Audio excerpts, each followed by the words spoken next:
It's not quite as iffy as it used to be. I'll probably just jinx it. Try to be in this rare form today. At the one of the road games. No. I want to say I'm not sure what Pittsburgh. He was standing over. The weather. Very much Looking at that, yeah. There's not much to do there.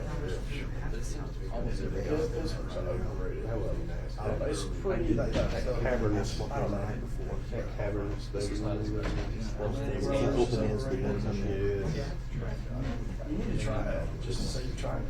I will bring it up. You know, no telling what. I'm a food guy, man, but just. Steve, what are your plans this weekend? What are your plans this weekend? How are you handling There's this? there's a little rail thing that goes up the side of the mountain where you like overlook the. You're gonna be on nice. Do you have streaming or straight cable or something? Astro. Yes, that means you're on the same delay I am, which is forever. If you look at Twitter, Or when stat you look at broadcast. the stat broadcast, you're so far. That's the only reason I That broadcast considered even, going. even ahead of cable.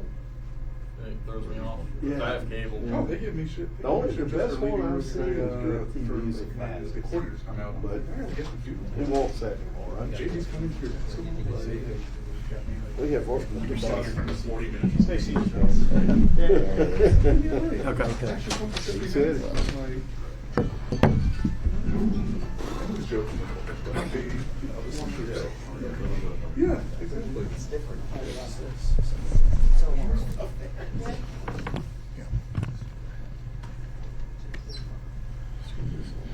Good. All right. So obviously our university, our program, everybody around here just completely devastated by the tragic events that happened up in Virginia.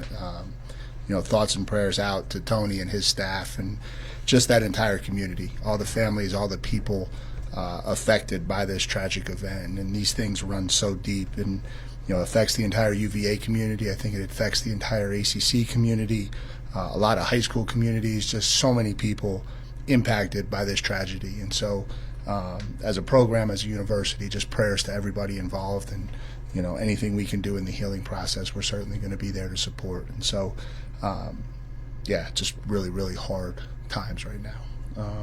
So that's that. On the game, obviously proud of our guys, proud of how we came out and played. Thought we played our best defensive effort. Thought after the start, which wasn't what we hoped it would be, we responded and rebounded really well and probably played our best 4 quarters of football. I thought we controlled the line of scrimmage and really, controlled the momentum of that game, and so really happy with that. Offensively, we knew we had to get the throw game going. We were able to do that. We got off to a little bit of a rough start with it, just missed the one on the opener, but I think we were able to throw the ball better than we have in recent weeks. And, a lot of guys stepped up on the outside and made plays. Jalen Calhoun made a bunch of plays. John Tavis Robertson made a bunch of plays. And then obviously Jordan Moore had a couple critical conversion catches that really kept the flow of that game going. And so proud of our guys, proud of the way we continue to battle and the way we continue to work, and really did a nice job this week. Players of the week, offensively, our player of the week was John Tavis Robertson, and again, just a credit to him and his work ethic that he was ready to go and was able to go out there and perform like he did. Defensively, our player of the week was Brandon Johnson, who just continues to impact the game for us, not only on first and second down, but really starting to show up and make huge plays on third down. And then our special teams player of the week was Evan Deckers, and we talked to the group about it. Between him and Porter Wilson, you just kind of assume that they're going to do their job, and at some point it's nice to just reward the guy who consistently does his job. And so really both those guys have been very consistent for us all week, and so happy for those guys.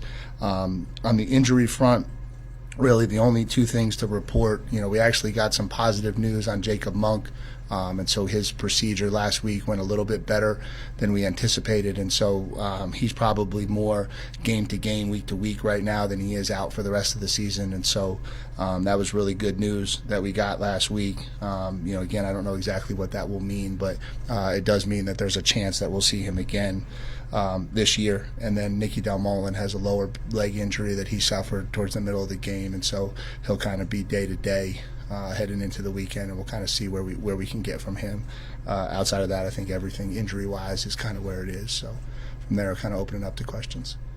I know Virginia Tech, stacked the box quite a bit, trying to stop the run. How would you rate the way that the line did? I know the rushing yards weren't what you wanted to be usually, but how would you rate the job they did? Yeah, I thought we did a good job, and we still ran for 164 yards. I think we still outrushed them. I think maybe sometimes expectations get high quick. I don't know that it's fair to assume that we're going to just be able to run for 200 yards every week. We knew that was going to be challenging. It's one thing to play a loaded box that's stationary. It's another thing to play a loaded box that's constantly moving on you. I think that's why we felt like we had to throw the ball coming out. Like, we felt like we had to try to loosen them up. And I think even though we weren't able to hit some of those deep plays early, I still think it just put a little bit into their mind that, we weren't just going to rely on the run game. And so, I think all in all, happy with the way the guys played. Going to the most complete defensive performance of the season, how much of that went into DBs making plays on balls? And I don't think you guys were called for a defensive penalty in the secondary. Yeah, I think obviously we continue to make strides. Certainly would like to have the big touchdown back. But I think those guys they continue to get more and more comfortable with what we're doing. I thought we did a really good job limiting Caleb Smith to his catches, and I thought that was critical.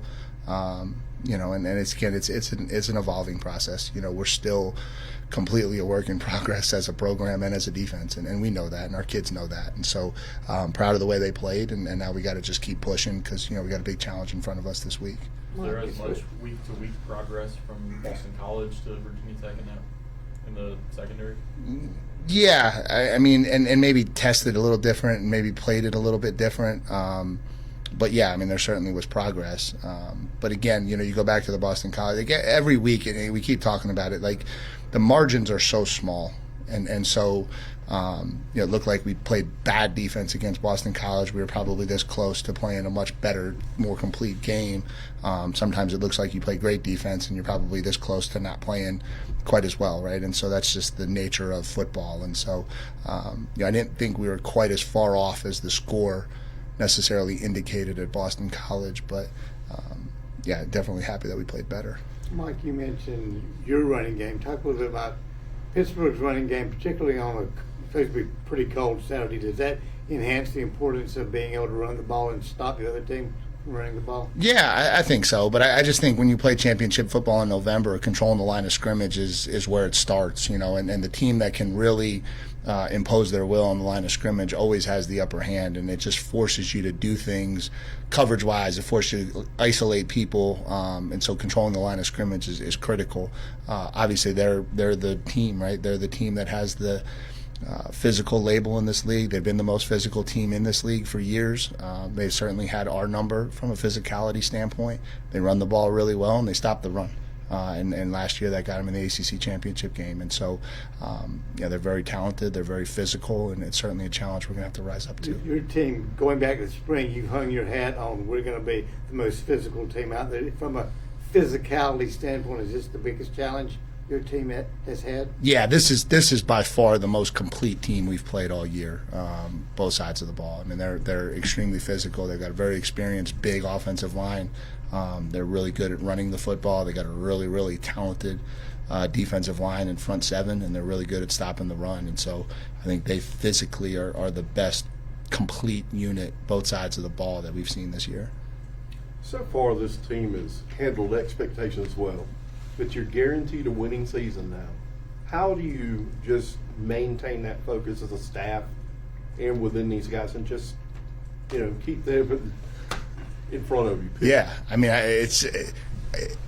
I don't know how else to say it. It's just who we are. Like, it's who I am. It's who we are. Like, we talked about this a lot last week. Like, a lot of people think success is this plateau, right? Like, there's this level that is success, and you can actually get up on this level. And we talk about really success is like a mountaintop with no peak. And so you're either going up or you're going down. And the second you stop fighting to go up is the second you start going down. And that's just the reality of success in life and in football. And so, I don't think we'll get complacent. What we've got to do is we've got to execute. That's the key. Everybody wants it to be on, did they relax? Were they focused? Were they? But really, the bottom line is we've got to go out on Saturdays and we've got to execute. And if we execute the way we're capable of, we'll have a chance. If we don't, we won't. I asked Riley about it after the game, if he's at all shocked at all about sometimes the plays his guys are making on offense. For example, the hurdle on that one running play where he pretty much jumped off the helmet of the defender. Yeah. And then also the one-handed catch, obviously. Are you ever shocked about some of the plays your guys are making? No, I think their confidence is growing. I think they're feeling comfortable going out and expressing themselves. I think they believe in who they are, and I think that, again, it comes back to the preparation, and we always draw back to that. But the way you prepare coming into the season is what allows you to have confidence to go out and play the game the way you're comfortable playing it. And I think our kids feel very confident in their ability to go out and play the game right now, and they're comfortable with what we're doing scheme-wise. They're comfortable in themselves, and so I think they're just having fun going out there and doing it. Now we just got to keep doing it that way. A lot of coach speak is next man up mentality. You said that. A lot of coaches say that, but you really seem to have that working for you. Does instilling that kind of within your players, does it make them better, knowing that their number could be called and seeing it actually happen on the field as it has this year? Yeah, I think so. I think the one thing that we try to make sure we do, and I don't know how other people handle this, but again, we talk about rep counts, and we're very evenly distributed throughout spring ball, fall camp, and even practice weeks in terms of rep count. And then I think the other thing we do is we always try to point out those examples, and whether it's a guy on special teams or a guy who's filling in for a starter or however it is, we just always try to point out how impactful those situations are, because I think it's those examples that create the urgency for the guys to stay ready. And there's been so many examples this year where either a guy who wasn't playing the role he exactly wanted to play impacted a football game, or a guy who was a backup had to become a starter and impacted a football game. And so I just think there's been so many examples of it that the kids have really bought into it from a culture standpoint, and it's kind of become something they're taking pride in. You switched a lot of players. Starting with the preseason, you have really moved a lot of guys around, experimented. Moore's actually, he's having great success out there. I mean, did you expect it to work out as well as it did? And did you see this right when you came in as a program after watching some film and different things on what you could do with these guys? Yeah, I don't ever have expectations. Like, that's just been something. Everyone always has asked me that over the years. Like, did you expect to be here? Did you expect it to go this way? I guess I'm confident in our kids' ability for sure, and I'm confident in our ability as a staff to try to blend it all together. But it's never really about expectations. It's just about continuing to solve the problem and continuing to try to find ways to allow them to be successful. And it starts with them. That's the biggest thing that I keep drawing back to, is them. They had to make a decision that they wanted to do this. And I think to a man in that locker room, they decided that they didn't want it to be the same. And so because of that, they've allowed themselves to grow. And through that growth, we've been able to find some success. How have you seen Jack Burns develop through this season? And I mentioned Saturday he's playing through a bunch of bumps and bruises and things like that. So now he's starting. He wasn't starting before. Yeah. How's he kind of developed? Yeah, I think he's growing in confidence. I think we knew when we recruited him that he was a really tough kid who loved football. That was the one thing that we knew, and you never know exactly how the translation's going to work when you move up levels, and how is it going to translate. But we just knew he was a really tough kid who loved to compete and loved football. And and now I think as he's gotten out there and he's been blocking people and blocking some of the best D linemen in the ACC, I think he's growing in his confidence and his ability to go out there and do it. And he's still that same tough-minded kid who competes. And I just think it's he's getting more comfortable with what he's capable of, what we're asking him to do, and I think he's having some really good production because of it. After the game Saturday, we were talking to Raleigh about John Davis Robertson, and he said John Davis changed his game in practice the week before the game. How do you change your game in a week? What's Raleigh talking about? Yeah, I think headspace plays a big role in performance, right? And how you approach your day from a mental standpoint impacts how you're going to perform. And we spend a lot of time with that part of it. And I just think there was probably a part of this season where John Davis was just not having the role he hoped to have, and it just wasn't allowing him to express himself the way he was capable of. And obviously we continue to try to educate and push and coach kids to get out of that part of their life and get back to playing the way they're capable of. And I think, I think in the last 2 weeks, really, he's done that. I think he's really started to play the game at a better level. And because of that, he's been able to make more plays in practice, which then gives us more confidence to give him opportunities in the game, which then gives him the opportunities he got on Saturday to go out and do the things he's capable of doing. Coach, your team has played warm weather football the entire season. Does the weather forecast Saturday play into anything preparation-wise? Just thinking about the ball being different, quarterback from the south, all that kind of stuff. Yeah, you prepare a little bit. I don't know how much you can prepare for it. It's nice that we go out in the mornings. Like this morning was brisk, and I think it was maybe about 7-8 degrees warmer this morning than it will be when we kick off on Saturday. But we do get some cold mornings, being a morning practice team, and so obviously we'll probably emphasize putting the offense outside a little bit more, just so that Riley can throw the ball around and the receivers can catch it out there a little bit more this week than in the past. But I talked to him this morning, and we talk about it very, very matter of fact. It's going to be cold. Deal with it. You want to play championship football in November. This is what it looks like, and so we're going to get on a plane. We're going to go up to Pittsburgh, and that's what we're going to do. Coach, can you just speak on just the emergence of Brandon Johnson? Saturday, he just spoke on just being ready when his number's being called.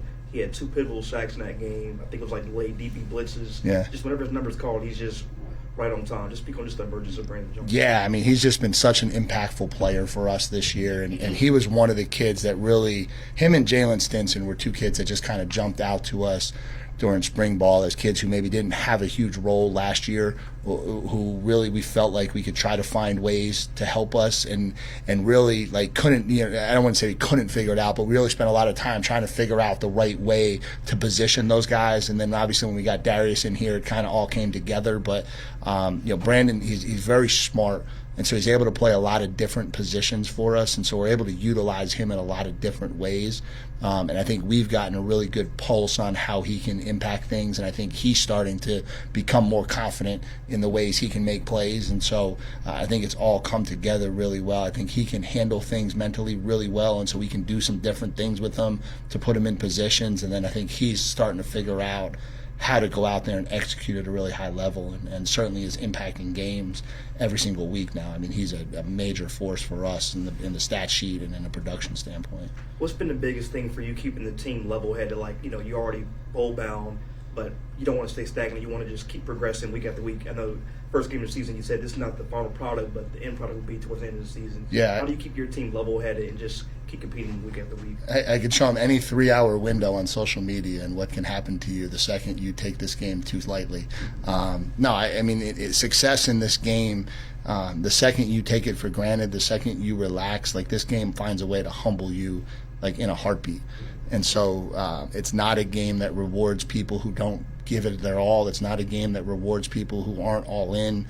That's just football. And so I think that was something we talked about really early on. I think the work ethic that they've instilled in each other and the culture in that locker room allows it to continue to push. And I think they just realize that success gets defined every Saturday over the course of 3 hours. And who you are as a program gets defined every Saturday over the course of 3 hours. And so anytime you think for a second that you've done something or arrived at something, you'll get humbled really quick. How's your running back room? How did Jalen Coleman come out of?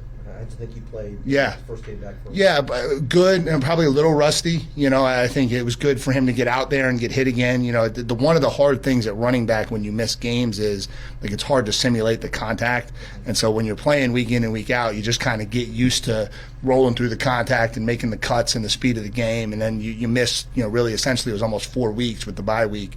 And so, it's hard to jump back in and be fully at game speed. But I thought he played well. He obviously got better as the game went on and became a productive back and made some really critical runs for us down the stretch.